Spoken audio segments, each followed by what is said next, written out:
Ayan, so meron dala si kapatid galing ko every Saturday na ulit.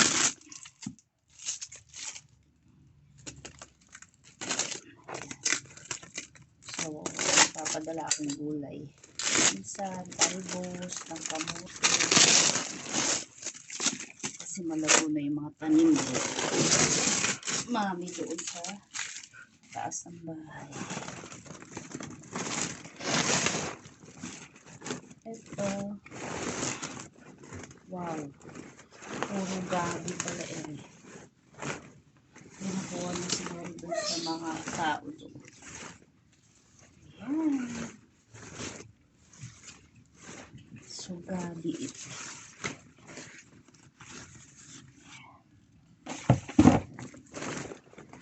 Mahilig kami sa gabi.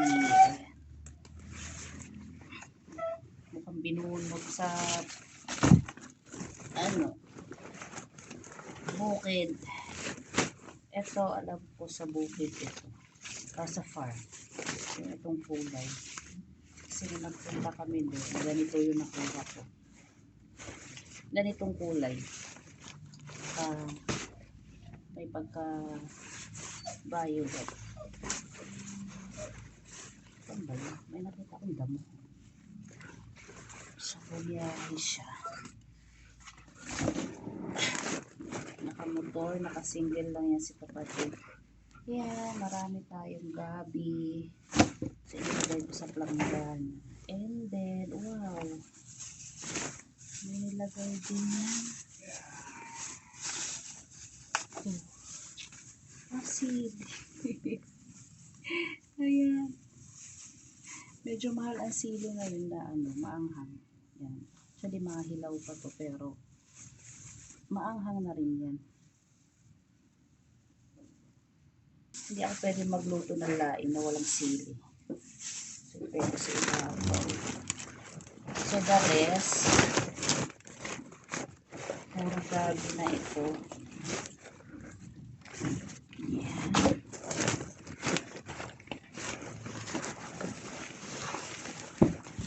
So, salamat. Pinakuha niya kay Bong, isang tao doon. Tauhan sa food. Yan. Salamat na marami. Sabi ko, abutan na lang niya. O, diba? Malaki ng gabi. Aayusin ko yan. Pag-iwalayin ko yung dahon at saka yung tangkay. Kasi ito, dinadry ko itong dahon. And then, yung tangkay, binabalatan ko na rin. Tapos, idadry. Kasi ang gabi, maraming pwedeng luto gawin dito. Ginataan o kaya nilalagyan ng bagong isda. Or bagoong isda with dilis o kaya bagoong isda with suso or gata with suso. Or gata with hipon. So, marami. And then, meron po tayo ditong labong. Yan. Sabi ko, mag-stock na kami ng labong. Actually, 2 weeks ago, nagdala rin siya ng labong ulit. Sabi ko, habang nagtatag-ulan, mag-stock na ng labong. Kasi once na tumigil ang ulan, nahihirapan ulit maglabasan yung labong. Ayan. So, ito naman, babalatan ko. And then, i-boil. And then, i-stock sa rep. So, pwede kasing adobo, pwedeng gata, pwedeng, anong tawag nito? Ensalada. Yan, nilalagyan ng suka. Maraming paminta at saka sibuyas and ginger. Yan. Ensalada. So, yan, madami-dami. Pero pagka binalatan ito at pinakuluan, medyo konti lang makukuha kasi tatanggalin natin matitigas na parte. So, malambot lang. Ayan. Wala kang kaya ba? Oo, mas maganda pa nga. Alam mo ba yung Alam mo ba yung video? Oo. Saan? Sa may Metro Meralco? Meron ko ba? Oo, yun. Sino ka kasama mo? Si Ali, si Arthur. Paggabi na naman. Hindi. And then, akala ko hindi sila nakakuha ng kuhol. Ayan, kaway-kaway sa mga nakain ng kuhol. Dito sa amin, may hindi nakain at mas marami ang kumakain ng kuhol. So, native na kuhol ito. Ito yung, ayun kasi na malalaki.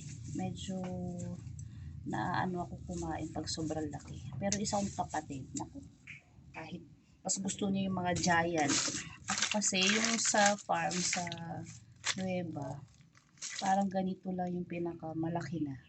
Di katulad yung ibang nabibili, ganyang kalalaki. Naku, hindi ko kaya yun. So, ayan po lahat ang mga dala ni kapatid from Nueva. Kuhol at labong. Tapos yun yung nasa plastic, sili labuyo. At isang plangga ng gabi. Ayan, maraming salamat sa aking kapatid. Ayan, thank you so much at thank you po sa lahat. Keep safe po and God bless. Bye-bye.